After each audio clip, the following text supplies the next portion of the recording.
예수 안에서 누리는 쉼이라고 하는 제목으로 하나님의 말씀 전하겠습니다. 사랑하는 성도 여러분, 오늘 이번 추석 연휴는 참 길죠. 엊그제 3일 개천절부터 해서 9일 한글날까지 이렇게 쭉 이어지는데 한 7일 정도 이어지는 긴 연휴인 것 같습니다. 모처럼 쉬는 시간들이 기대되기도 하고 또 오랜만에 가족과 친지들을 만날 생각에 마음이 들떠 있는 분도 계실 겁니다. 벌써 이렇게 가족끼리 만나서 함께 좋은 시간 가지시고 또 주일 예배도 이렇게 함께 하시는 분들도 계시죠. 그러나 반대로 명절이 부담스러운 분들도 계실 겁니다. 많은 사람들을 만나고 또 그 만남을 위해서 이것저것 준비해야 하는 그 손길들 오히려 더 피곤하게 느껴지는 명절이기도 합니다. 어떤 경우에는 오랜만에 만났다가 서로 다른 입장 또 주장 때문에 마음이 상하거나 갈등과 또 다툼이 생기는 수도 있습니다.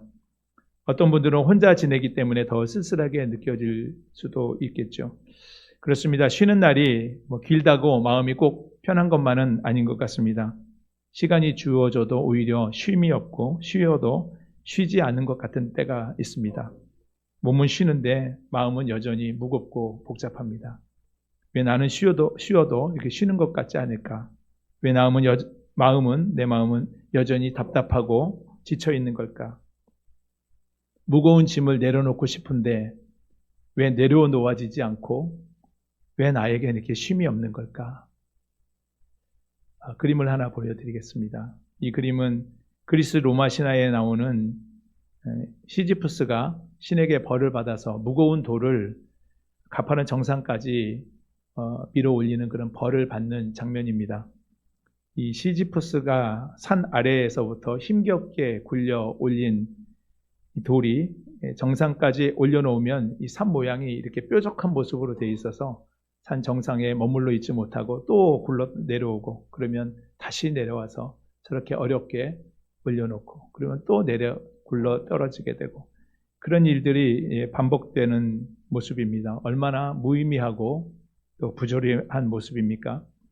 그림 속에서 보이는 이 시지프스의 모습이 마치 평생을 수고하고 무거운 짐을 지고 그 무거운 짐을 벗어내지 못하고 그 굴레 아래서 살아가는 우리 인간의 모습을 보여주는 것 같습니다. 사람들은 모두 각자의 생존을 위해서 아등바등하며 치열하게 살아갑니다. 하지만 아무리 노력하고 열심히 일한다고 해도 인간에게 주어진 이 수고와 무거운 짐은 벗어지지 않습니다. 왜 그럴까요? 그 답은 분명합니다. 그것은 우리가 사는 이 세상 자체가 근심과 고난 또 죄악된 일들로 가득 차 있기 때문입니다.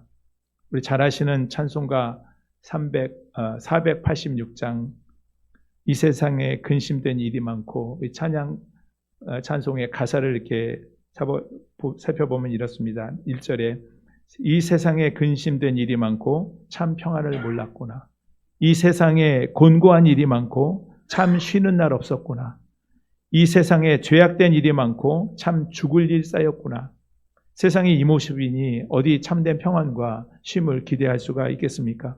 그 와중에 사람들은 쉼을 찾아 떠납니다. 여행을 떠나면 쉴 수 있을 것 같고 또 돈이 많으면 또 근심이 없을 것 같습니다. 그러나 그것은 잠깐의 위로일 뿐 근본적인 해결책은 되지 못합니다. 이렇게 인생의 무게로 힘겨워하며 수고하고 고통하는 사람들을 향해 우리 주님이 하시는 말씀이 있으니 오늘 본문 28절 말씀입니다. 우리 다 같이 한번 큰 목소리로 읽어보겠습니다. 시작. 수고하고 무거운 짐진 자들아 다 내게로 오라. 내가 너희를 쉬게 하리라. 아멘. 주님은 따스한 음성으로 수고하고 무거운 짐진 자들아 다 내게로 오라고 우리를 부르고 계십니다. 주님이 우리를 부르실 때 뭐라고 표현하셨죠? 수고하고 무거운 짐진 자들이라. 여기서 수고하고 라고 번역된 이 헬라어 원문 단어의 문법적인 시제를 보면 자신의 문제로 말미암아 자신의 문제입니다. 계속되는 어려움으로 지쳐있는 그런 상태를 말합니다. 또 무거운 짐진 자로 번역된 이 헬라어 원문 단어의 시제에 의하면 누군가에 의해서 아까 수고하고 무거운 짐은 자신의 문제로 계속되는 어려움에 처해 있는 상태이고 무거운 짐은 누군가에 의해서 무거운 짐을 지워진 것을 말합니다. 내가 원하지 않았지만 어떤 상황적인 문제로 인해서 그 문제에 휘말려 고통을 받고 있는 그런 상태를 의미하는 것이죠.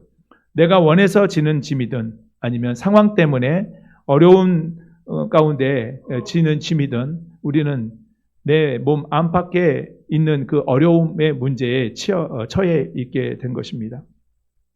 당시 예수님이 바라보시고 수고하고 무거운 짐진 자들아 라고 한 이 사람들은 힘겨운 삶으로 육체적으로 고통을 받고 있는 사람들이었습니다. 서기관과 바리새인들이 지은 율법의 이 책무와 무거운 규칙 때문에 정신적으로 엄청난 스트레스를 받고 있었습니다.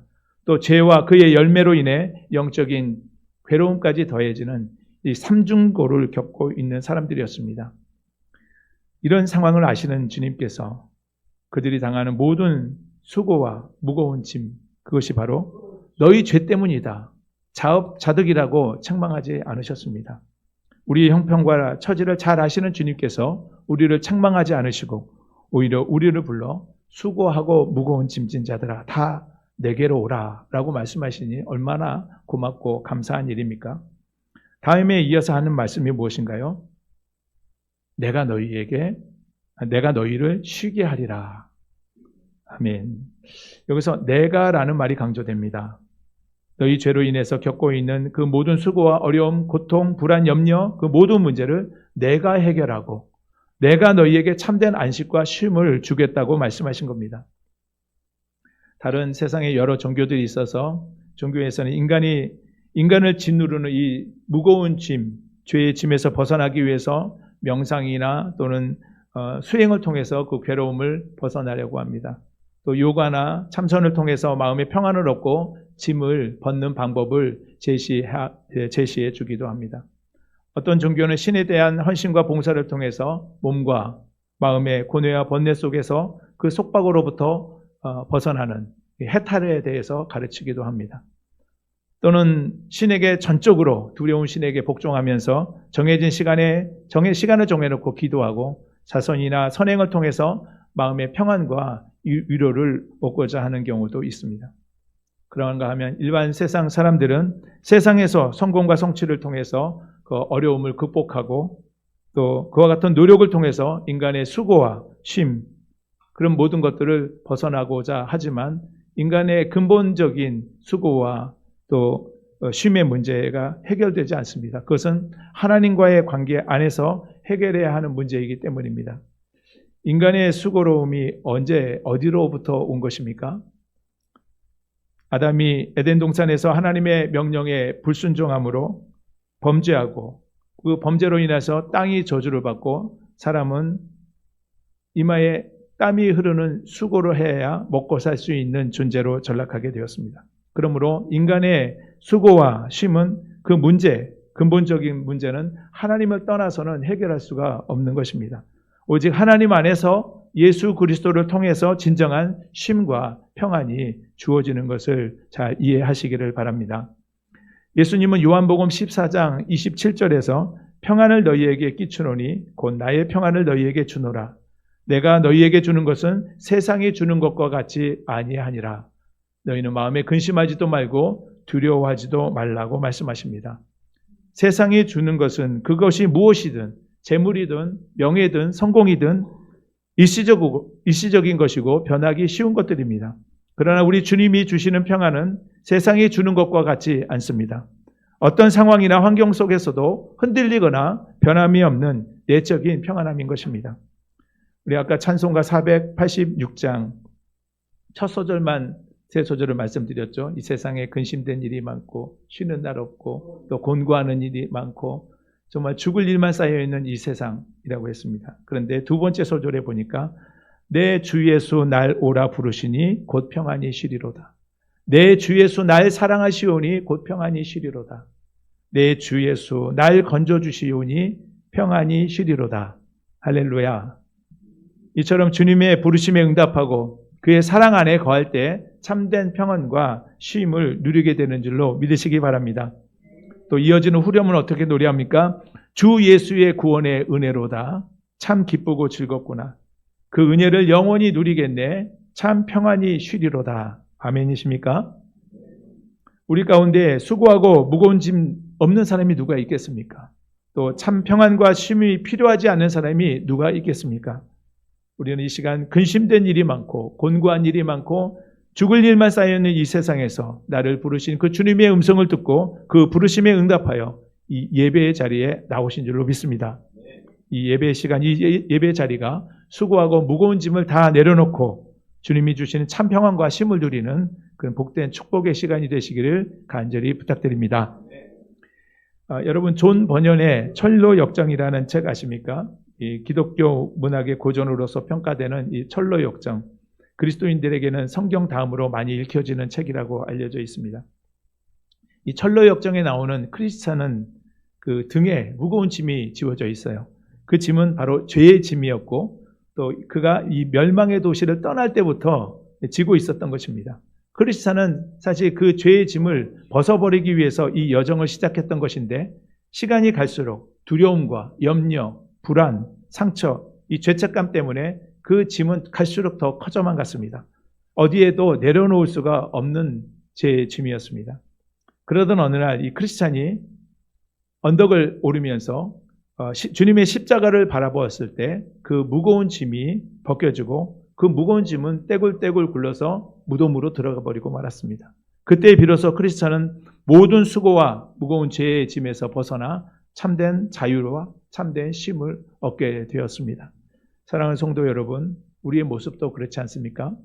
겉으로는 괜찮아 보여도 속은 눌려 있고 겉으로는 웃고 있지만 마음은 여전히 무겁습니다. 아무리 애써봐도 풀리지 않는 마음, 해결되지 않는 문제, 어디 가도 벗을 수 없는 이 죄의 짐, 이 문제를 어떻게 해결해야 할까요? 크리스찬이 언제 무거운 짐에서 벗어났습니까? 바로 십자가 앞에 섰을 때, 십자가 앞에 섰을 때 어깨에 지누르던 짐이 등에서 떨어져 나가고 굴러 떨어지게 되었습니다. 그제서야 자유를 누릴 수 있었습니다. 진짜 쉼을 얻는 순간이 시작된 것입니다. 그렇습니다. 우리가 주님 앞에 나아갈 때 우리의 삶에 지어진 모든 무거운 짐이 벗어지고 참된 평안과 쉼과 자유가 시작되는 줄로 믿습니다. 무거운 짐을 벗겨주실 분은 오직 예수 그리스도 한 분뿐이십니다. 우리 모두 예수님의 초청, 예수님의 부르심에 반응함으로 주 예수 그리스도로 말미암아 우리에게 주어지는 구원의 은혜가 저와 여러분이 주어지는 삶 가운데 충만하게 채워지게 되기를 주님의 이름으로 축복합니다. 예수님이 수고하고 무거운 짐진 자들아 라고 부르시고 이 쉼을 주시는가 싶었는데 본문 29절을 보니까 되려 우리에게 당신의 멍에를 메고 배우라고 말씀하십니다. 우리 29절 말씀을 다 함께 같이 읽겠습니다. 나는 시작. 나는 마음이 온유하고 겸손하니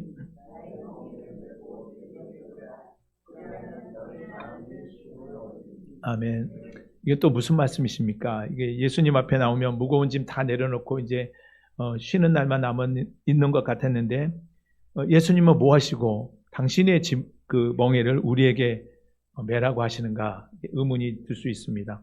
그런데 당시 유대 땅 팔레스타인 지역에서 사용되었던 이 멍에를 보면 그 의문이 풀리고 예수님이 하신 말씀을 이해할 수가 있을 겁니다. 이것은 유대 농경 사회에서 사용되었던 이 멍에입니다. 각 나라의 농경 문화에 따라서 이 멍의 모양이 좀 다를 수 있습니다. 저희 연배 정도 됐을 경우에 어려서 시골에서 이 멍에를 맨 소들을 많이 보았을 텐데 대부분 멍에 하나에 한 마리의 소가 그 멍에를 메고 뭐 수레를 끌거나 쟁기를 끌었던 것을 보았는데 유대 팔레스타인 지역에서는 이렇게 멍에 하나를 두 마리의 소가 끄는 모습입니다. 예수님이 말씀하신 이 멍에는 짐승 한 마리가 끄는 멍에가 아니라 두 마리가 끄는 멍에였습니다. 그러니까 예수님이 매라고 하시는 멍에는 1인용이 아니고 예수님과 함께 매는 2인용 멍에인 것입니다. 예수님의 말씀은 너 혼자 멍에를 매라가 아니라 나와 함께 멍에를 매자라는 뜻입니다. 이 멍에의 헬라어 원문 단어에는 함께 또는 연합이라고 하는 의미가 내포되어 있습니다. 나와 함께 연합해서 함께 멍에를 메고 나에게 배우면 너희 마음에 쉼이 있게 될 것이다 라는 말씀인 거죠. 예수님의 말씀하신 이 멍에는 무엇을 뜻하는 것일까요? 보신 것처럼 진짜 짐승이 등에 메고 있는 그 멍에를 말하는 것일까요? 사도 요한은 요한일서 5장 3절에서 하나님을 사랑하는 것은 이것이니 우리가 그의 계명들을 지키는 것이다. 하나님을 사랑하는 것은 그의 계명들을 지키는 것이다. 그의 계명들은 무거운 것이 아니로다라고 말씀했습니다. 예수님이 말씀하시는 멍에는 그의 계명을 말합니다. 성경은 그의 계명들이 무거운 것이 아니라고 말합니다. 하지만 우리는 계명이라는 말 자체만 들어도 벌써 무거운 느낌이 들지 않습니까? 예수님은 마태복음 23장 4절에서 당시에 율법사나 종교 지도자들이 백성들에게 율법과 계명의 무거운 짐을 지우고 그에 따른 율법적 행위를 강조하면서도 정작 자기 자신들은 지키지 않는 모습을 보면서 이렇게 지적하셨습니다. 마태복음 23장 4절 말씀입니다. 우리 같이 읽어보겠습니다. 시작. 또 무거운 짐을 묶어 사람의 어깨에 지우되 자기는 이것을 한 손가락으로도 움직이려 하지 아니하며. 당시의 종교 지도자들은 지키기 어려운 이 율법, 어려운 법들을 많이 만들어 놓고 백성들이 지키도록 강요했습니다. 그러면서도 정작 자기 자신들은 그 법을 지키지 않고 손가락 하나 움직이려 들지 않았던 겁니다. 바리새인들은 모세의 율법 외에도 613가지나 되는 조항의 규칙을 더 만들어서 그것을 전통 삼아 그것을 지키도록 백성들에게 강요했습니다. 율법과 전통은 백성이 지기에 너무나 무거운 짐이 되었고 그것을 지켜 행함으로 구원을 얻는다는 보장도 주지 못했습니다. 반면에 예수님은 백성들에게 무거운 짐을 묶어서 지우는 것이 아니라 하나님의 은혜에 근거하여 믿음으로 구원을 얻는 원리를 가르쳐 주셨습니다. 예수님의 멍에와 짐은 하나님의 은혜와 믿음으로 발미암아 우리에게 주어지는 선물이기 때문에 예수님의 멍에와 짐을 지는 것을 결코 무겁거나 어려운 것이 아닙니다. 예수님의 멍에를 메고 배우면 마음의 쉼을 얻게 됩니다. 예수님은 내게 배우라고 제자도의 길을 말씀하셨는데 무엇을 어떻게 배워야 할까요? 먼저 예수님의 마음과 그 성품을 우리가 배워야 합니다. 예수님이 말씀하십니다. 나는 마음이 온유하고 겸손하다 말씀하셨습니다. 온유와 겸손은 예수님이 가지고 계신 성품의 대표적인 특징입니다. 온유함은 어떤 것입니까? 힘은 있지만은 그것을 스스로 절제하고 통제하는 상태를 말합니다. 하나님께 내어 맡길 줄 아는 내면의 평안함이죠. 그런가 하면 겸손함은 자신을 낮추고 하나님의 뜻을 받아들이는 태도입니다. 자신의 뜻을 내려놓고 하나님의 뜻을 신뢰하는 자세입니다. 예수님은 항상 자신의 뜻을 주장하지 아니하시고 모든 일을 아버지의 뜻에 내어 맡기셨습니다. 예수님이 십자가 고난을 받으시기 전에 그 인간의 몸을 입고 오셨기 때문에 인성을 가지고 계신 예수님이 십자가 고난을 앞두고 얼마나 마음이 어려우셨겠습니까? 마음이 심히 고민하여 죽게 되었다고 표현하셨습니다. 그때 예수님은 겟세마네 동산에 올라가 기도하실 때 아버지여 만일 할만하시거든 이 잔을 내게서 옮기시옵소서. 그러나 나의 원대로 마시옵고 아버지의 원대로 아버지의 뜻대로 되기를 원한다 라고 3번 반복해 기도하셨죠. 그런 후에 마음의 평안과 쉼을 얻고 데려오셨습니다. 예수님의 쉼은 상황이 바뀌어서 오는 쉼이 아니었습니다. 태도의 변화에서 오는 쉼이었습니다. 세상은 환경이 바뀌어야 쉼이 주어진다고 말합니다. 그러나 예수님은 마음의 쉼을 말씀하셨습니다. 마음의 쉼은 무엇을 하고 있느냐가 아니라 누구와 함께 있는 자의 문제인 겁니다. 우리가 예수님과 함께하며 같은 멍에를 메고 예수님께 배우며 살아갈 때에 우리 마음에 평안을 얻게 됩니다. 마음의 평안과 쉼은 예수님에게 배우며 살아갈 때 주어지는 것입니다. 사람들은 불안과 두려움을 잊기 위해서 무엇인가를 하려고 합니다. 마음의 평안과 쉼을 얻기 위해서 예수님의 멍에를 메고 그분을 따라서 살아가는 것이 참된 평안과 쉼을 얻는 길이라는 사실을 우리가 꼭 기억하시면 좋겠습니다. 여기서 예수님은 나에게 배우라 말씀하셨는데 이 배움은 머리로 이론으로 지식으로 배우는 것이 아니라 그 삶을 닮아감으로 배우는 것입니다. 우리가 상대 내 방식대로 살지 않고 진정으로 예수님께 배우고 예수님처럼 살아가게 된다면 진정한 마음의 평안과 쉼이 우리의 삶의 열매로 거두어지게 될 것입니다. 우리 30절에서 예수님은 자신의 멍에를 메고 배우면 왜 마음에 어떻게 쉼을 얻게 되는지 그 이유를 분명하게 말씀해 주십니다. 우리 30절 같이 읽겠습니다. 시작. 이는 내 멍에는 쉽고 내 짐은 가벼움이라 하시니라. 얼핏 들으면 좀 모순된 말 같습니다. 아니, 멍에와 짐이 쉽고 가벼울 리가 없지 않습니까? 근데 예수님이 말씀하신 것처럼 우리에게 예수님의 멍에는 정말 쉽고 예수님의 짐은 가볍습니다. 우리가 예수님의 멍에를 메고 예수님의 짐을 지고 가면 어떤 일이 벌어집니까? 당연히 예수님이 우리와 함께 그 멍에를 지고 가시기 때문에, 함께 짐을 지고 계시기 때문에, 우리의 인생길을 그 함께 지고 동행하시기 때문에 그 멍에가 우리에게 무겁게 느껴지지 않는 것입니다. 함께 동행하시며 때로는 말씀으로 우리를 격려하시고, 때로는 갈 바를 알지 못하고 어디로 가야 할지 알지 못하고 방황할 때 예수님께서 곁에서 삶의 주도권을 가지고 우리를 이끌어 가십니다. 따라서 우리는 예수님 그분을 따라가기만 하면 되는 겁니다. 우리 찬송가에 예수 따라가며 복음 순종하면 우리의 행할 길 환하겠네.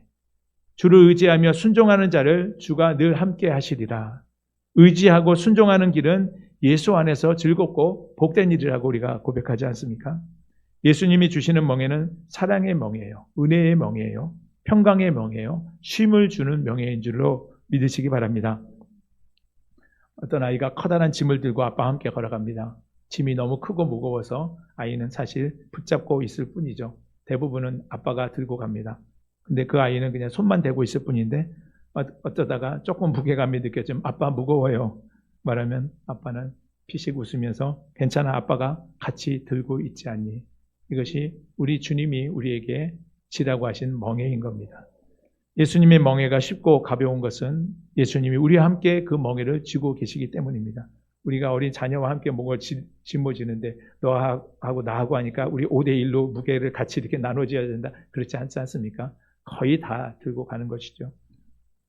우리가 주님 안에서 쉼을 얻는다는 것, 수고하고 무거운 짐이 사라졌다는 뜻은 아닙니다. 인생에 똑같은 몸이 쥐어지고 있다 하더라도 주님과 함께 지는 짐이기 때문에 그것이 쉽고 가볍다는 거죠. 사랑하는 성도 여러분, 참된 쉼은 상황이 바뀌어서 오는 것이 아닌 것 같습니다. 상황은 그대로 여전히 지속되고 있지만 하나님을 신뢰하게 될 때 그 믿음 속에서 주어지는 평안, 그것이 참된 평안이고 우리에게 주시는, 우리 주님이 주시는 참된 쉼인 것입니다. 눈앞의 현실은 그대로 있지만 마음의 진미, 예수님께 옮겨졌을 때 그 영혼은 참된 쉼, 평안 속으로 들어가게 되는 줄로 믿습니다. 오늘 우리에게 주시는 말씀, 수고하고 무거운 짐진 자들아 다 내게로 오라. 내가 너를 쉬게 하리라.